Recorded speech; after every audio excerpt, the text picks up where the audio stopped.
Hi, this is Lain Bradford with winetalk.org, and tonight we're talking with Eric and Mary Rocca of Rocca Family Vineyards. Welcome. Hey, Thank thanks. you. Thanks, Lain. Do you mind telling me a little bit about your winery? Sure. This is actually our 10th anniversary this year. Happy anniversary. Thank you. We started in 1999. We bought our first producing vineyard in the spring of 1999. And when we purchased the vineyard, we weren't even sure we were going to start making wine right away. We thought we might just grow grapes for a few years and then make wine. And we got so excited about having our own vineyard that we said, okay, if we can find the right team members to make great wine, then we'll start this year. And if not, then we'll wait. And so I started looking, and I found a totally awesome rising star winemaker, Celia Macheski, at that point, and she started making wine for us that fall. And we purchased another vineyard site the next year in 2000 and planted that in 2002. So we have 2 vineyards. All of our wines are all estate-grown wines. And in 2008, as we were getting a little bit bigger and a little more complex of a winemaking program, we needed more time, and Celia needed more time for her other projects. So she helped us find our new winemaker, Paul Colantuoni, who has been making our wine since the 2008 vintage. So now we're in 2009, and it's our 10th anniversary, like I said. Now, you've got 2 different vineyards. Right. Do you mind just kind of summing up your vineyards there? You know, what's the differences, compare, contrast, I guess would be the best way to kind Sure. of nail it down. Yeah, absolutely. Our first vineyard is 21 acres. It's on the eastern side of the Napa Valley, about midway up, so we like to say it's the heart of the Napa Valley. It's being in the middle of the valley, it has sort of, it's definitely a warmer zone, but not the warmest part of the Napa Valley, but it has the nice cooling breezes that come in. As you can tell, the little finger of the San Francisco Bay is down that direction. It's about 5 miles from us as crow flies. Yeah, and the cooling breezes and the fog travel up the valley through the little, winding in and around the little knolls, and they get all of the way up valley, especially to our vineyard, and cool things off at night. So that vineyard, it's the fruit that comes off of that is very full and lush. It's really classic Elegant, Napa Cabernet, classic. you know. Right. Plenty of degree days up there, gets plenty warm, plenty hot, ripens every year predictably, but yet the cool nights kind of slow down the sugar concentration, you know, at the end of the year, so the flavors catch up to it, and it's really I'm sorry to interrupt, it's really prime Cabernet territory, you know, it's right between Stag's Leap and Oakville Bench, you know, so it's right in the sweet spot of Napa Cabernet growing territory. What's the name of that vineyard? That is the Grigsby Vineyard, named after Okay. my husband. What was the name of that again? The Grigsby Yeah, thank you. Vineyard. Just checking. There you go. And then our other vineyard is a little knoll just right down the road here. And that's 10 acres planted, that we planted ourselves. And that's a much cooler vineyard. And it's easily 2 weeks to a month later in the ripening process at that vineyard, because it's 2 that weeks. much Did you say closer 2 months? to 2 weeks to 2 1 weeks. month. Sorry. Sorry about that. It's that much closer to the bay, so it gets a lot more cool breezes and doesn't get quite as warm oftentimes during the day. And the name of that vineyard is? That is the Collinetta Vineyard, and that means little hill in Okay. Italian, because it is its own little knoll, and we're planted all 360 degrees around that little hill. And that fruit is doesn't get quite as sweet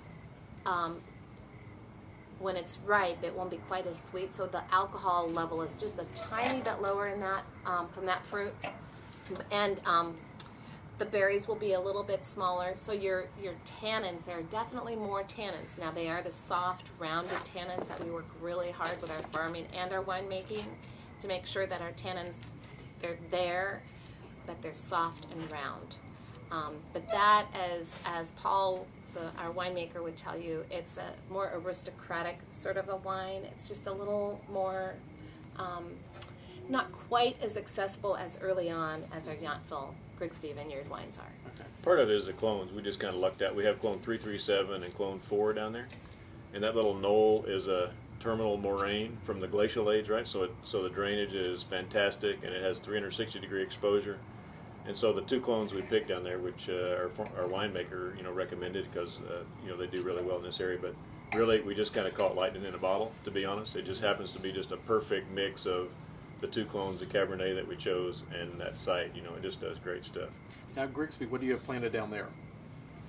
The Grigsby Vineyard in Yountville Yep.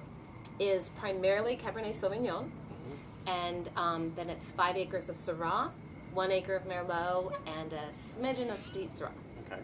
And then at the Colinetta Vineyard, we have 2 different clones of Cabernet Sauvignon. We have, and that's the better part of the vineyard. And then we have a little bit, maybe an acre of Cabernet Franc and half an acre, I think, of Petit Verdot. Almost a whole acre. There's not too much Petit Verdot in the whole valley, you know. So we're happy to have an acre of it because it really adds nicely from year to year to the cab program. It is awesome. It's beautiful. Now, you guys, your background, you're a physician, you're a dentist? Definitely not in Correct. winemaking. Yeah. Okay. Yeah. And you have 4 children? And we have 4 children. Any of the children have any aspirations of getting into the business? They've had a very strong interest. They're all teenagers. My kids' ages are 21, 19, 18, and 15. And so a far, strong they've interest in expressed the cellar? they've expressed a Yes, very you strong got it. interest in my wine cellar. I'm telling you, which is sad to say, but I hope your viewers can appreciate that. But so far, only my oldest, and Mary will tell you, my oldest, who's 21 now, has kind of gotten a real interest in, and she has an interest in writing and anthropology and literature, and she really is a very artistic kid and very expressive and great idea person. And she's recently taken interest in the vineyard, and Mary can tell you how she's going at it.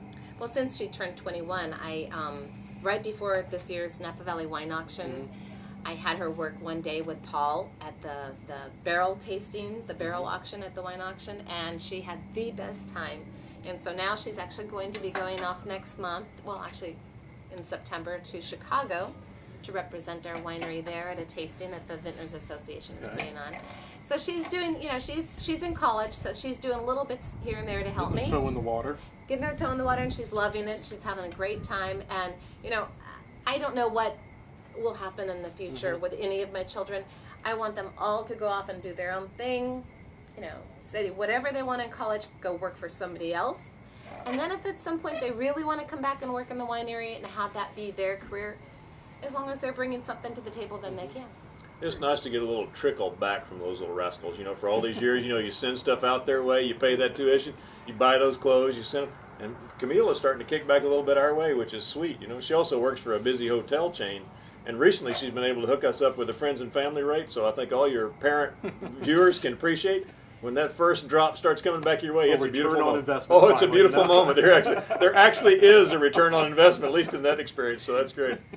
Now, do you guys have a wine club and a website? We have a wine club. We have a website and a wine club. What's the website so we can put it up on the screen for everybody? Our website is www.roccawines.com. So that's ROCCAWINES.com. It'll be on the bottom of the screen, so write it down. Sorry. In your wine club, tell us a little bit about that. So our wine club, we have a few different tiers to our wine club. Our wine club basically is a way for people to be able to ensure that they get our wine, because we make such a small amount of our wine that if they want to know that when it's released that they're going to be able to get what they want of it, being a wine club member ensures them that access to it.